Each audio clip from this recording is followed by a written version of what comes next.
Returning now to our top story, we saw Jim Chalmers handing down the mid-year budget update a little earlier in Canberra. It has been revealed that an almost $27 billion deficit is there for this financial year, with the budget not expected to return to balance for another decade. Joining us now with more analysis is the Associate Editor at The Australian, Eric Johnston. Eric, always appreciate you making the time for us. Thank you. We had Chris Richardson, the economist, on earlier. He was saying this budget update suggests Australia's luck is running out. Are we ready, do you think, for the pretty grim outlook that was revealed today? Thanks, Ash. Always good to be with you today. Look, so it is this is not a really comfortable document that's come out today, the mid-year budget update. So this is not a very good set of accounts that we have. And what we're starting to see, we're just starting to see that turn for Australia's fortune. So Chris is right, he's correct. Australia over the past decade, or since the GFC really, we've been riding this mining super cycle, and that's really turbocharged iron ore prices and commodity prices, and that's allowed us to really capture some of that income tax through corporate tax, and that's been flowing through to the budget.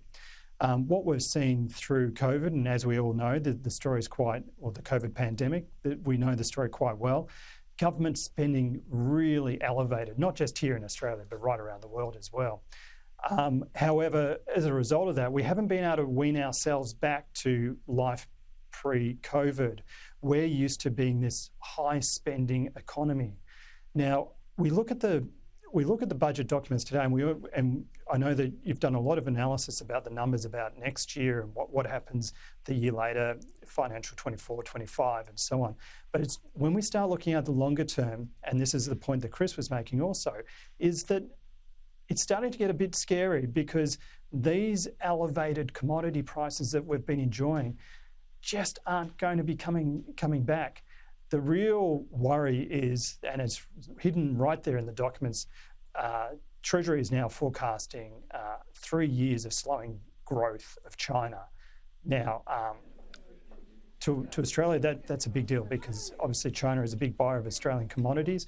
If China and demand for Australian commodities start slowing, that means that prices come down.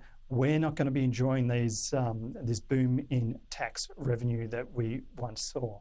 So Australia needs to really start asking some hard questions about the level of spending that we're doing. And in the package that we just saw earlier, Jim Chalmers is right. Like, some of that spending is unavoidable. It's on aged and disabled. And as an economy, a wealthy Western economy, we have obligations on that front. But we've really got to tackle some hard issues, because we can't keep pushing ahead with these widening deficits as tax revenue, particularly corporate tax revenue, isn't growing as fast. Politically, that's something that's really tricky to do, isn't it, Eric? I mean, spending restraint isn't something any political party wants to have to adhere to, particularly a few months out from an election, but clearly that's what the budget needs.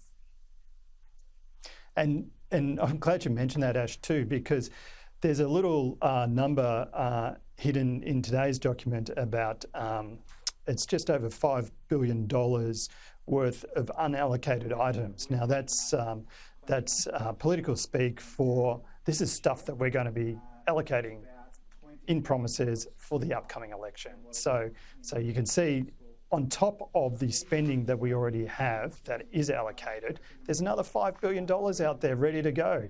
And that'll be on roads, rail, you name it, new stadiums, all kinds of things coming through what we see through budgets. But there's no argument. The serious side to this, there's no discussion about discipline. Dollar in, dollar out.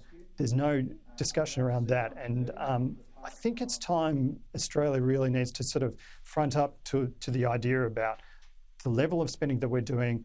Where do we go for the long term? And I think at some point we need to be putting some sort of structure and framework around a spending strategy as well as the revenue strategy. And I think that's where the discussion needs to be going.